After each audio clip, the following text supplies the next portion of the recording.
wiped away the beads of sweat that glistened on his brow.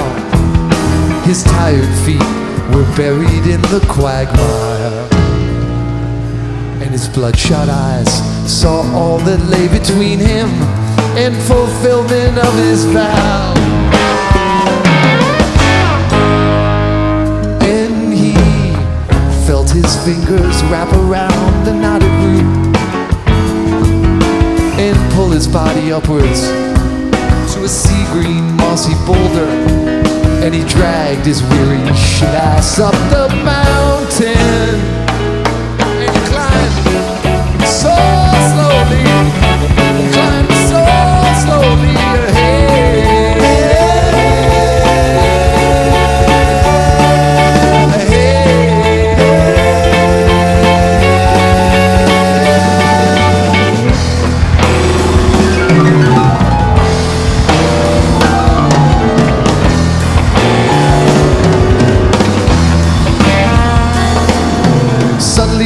The crack of thunder, and the rocks began to crumble overhead and tumbled down the mountain to the dismal swamp that lay beneath the jagged cliffs through which his path had led.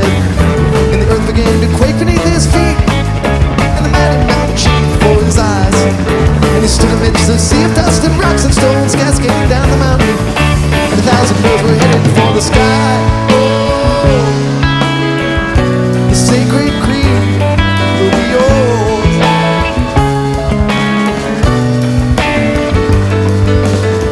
Till tomorrow, the sacred creed will be yours to devour, yours to seize and to obey.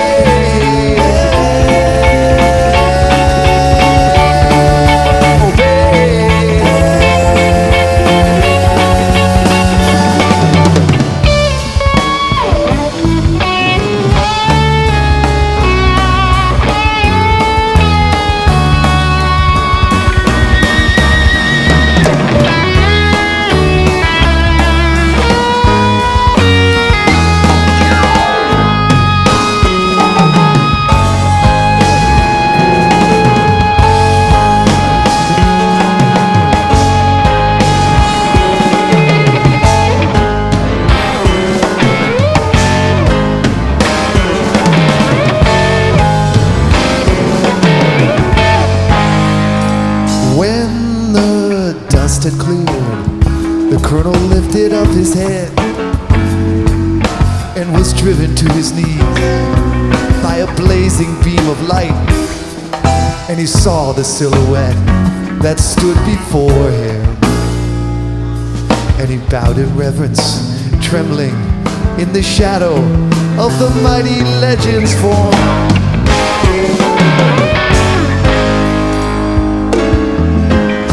The prophet stood before his eyes, looking down on Colonel Forbin, where he shuddered in the puddles,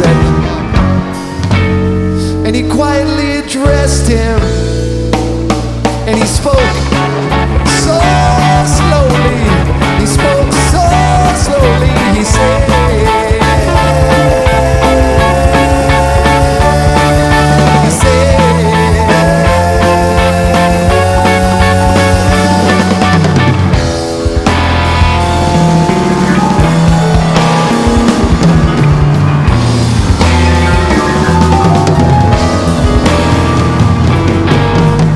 I know why you've come here, and I'll help you with your quest to gain the knowledge that you lack. I call upon my faithful friend, the Mockingbird, to fly and seize the helping book and bring it to your shack. And the tree of knowledge in your soul will grow, and the helping friendly book will plant the seed. But I warn you that all knowledge, seeming innocent, pure, becomes a deadly weapon in the hands of avarice and greed. Whoa. The sacred creed will be yours. If you wait until tomorrow,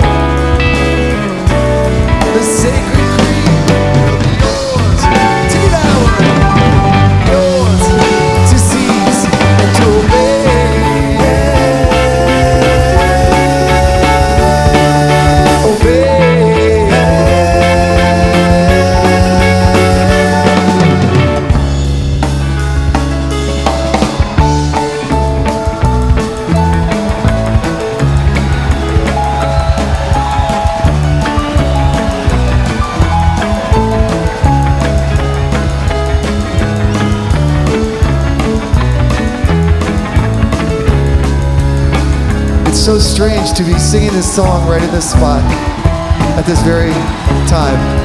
I do have to take a very brief moment to tell you why. When we first went on tour, it was like 1988, and we went to Colorado. We drove right through here because we were coming from Vermont. And we used to drive in a Plymouth Voyager at that point in time. The four of us and our dog, Marley, who you've seen pictures of, who's in doggy heaven now. Anyway, we were driving through this area on our way out west, and somewhere, I don't remember the exact name of the town, but right nearby here, our car broke down. It was a very old Plymouth Voyager. And what we did was took the back seat out of the of this Plymouth Voyager. It's like a minivan, and two of us would sleep while two of us drove. By the way, best driver, Paige.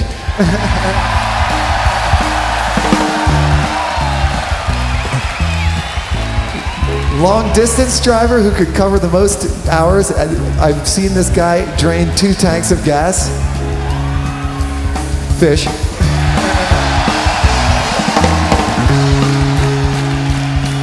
Too busy playing with the radio and screwing around, so therefore was not allowed to drive very much. That'd be me. Worst driver, Mike. Writing in his journal while driving the car. I'm not making that up.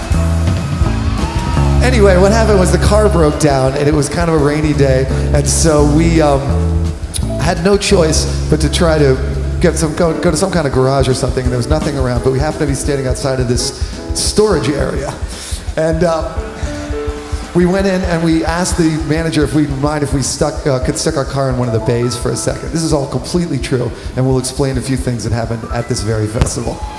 And so this guy let us put our car in this. It had all our gear in it. We didn't want it to get stolen while we went to try to get a garage or something. So we pushed the Plymouth Voyager into a storage area.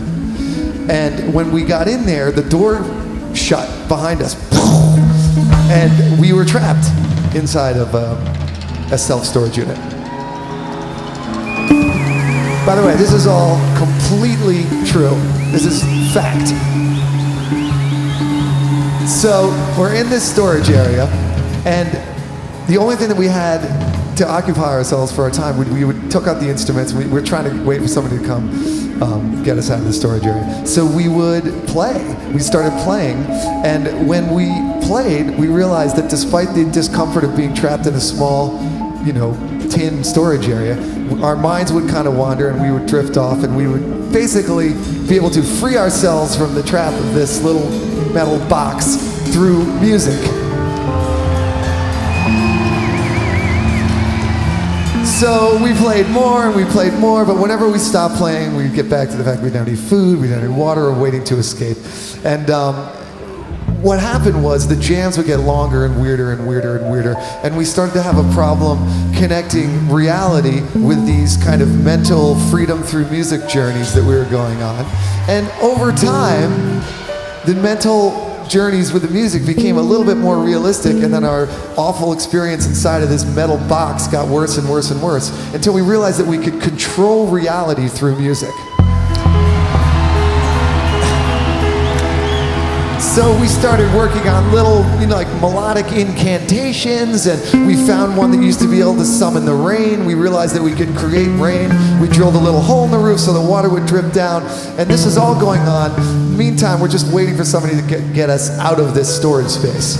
Anyway, what's really bizarre is that we got so good at this that what you're in right now is actually a mental projection through music that we started in 1988 inside of a storage unit. So when we end this whole thing, it's gonna vaporize. None of you will have any memory of it whatsoever, and we'll be trapped back inside this storage unit. So we figured there's only one way out of here, and that's this.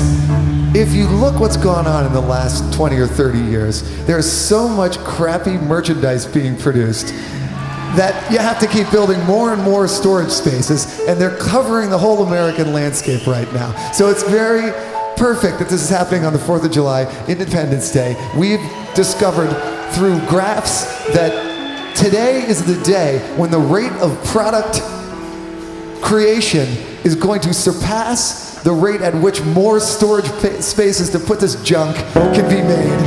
At which point, every single storage space in America will be full, and somebody's gonna have to come open the door to our storage space and let us out.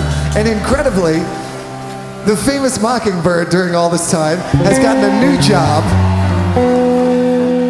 and he is now a postage delivery bird. And I see him flying out of the distance right now with the ultimate product to deliver it to our storage space, set us free, and then be able to bring the two realities back into one whole. And we'll see what happens when that happens. But here he comes now, the famous Mockingbird.